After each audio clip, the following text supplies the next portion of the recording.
Pintunya syurga, la ilaha illallah.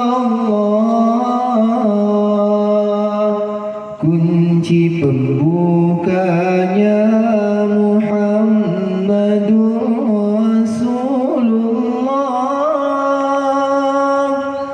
Renungkan dalam hati dua kalimat suci ini. Janganlah sampai goyah selama hidup sampai mati. Pintunya syurga, la ilaha illallah. Kunci pembukanya Muhammadur Rasulullah. Renungkan dalam hati dua kalimat suci ini. Janganlah sampai goyah selama hidup sampai mati. Setelah menyatakan la ilaha illallah, tiada Tuhan selain Allah,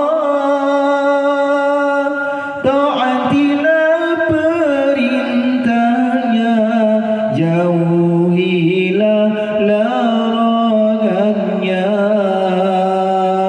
Setelah menyatakan Muhammadur Rasulullah,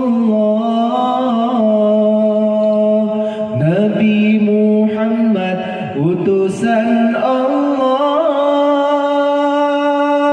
ikutilah sunnah-sunnahnya, amalkanlah ajarannya.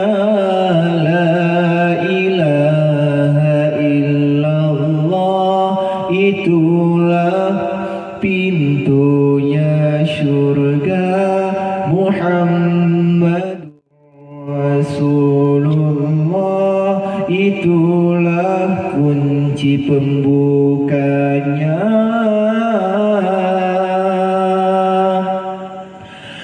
Pintunya syurga, la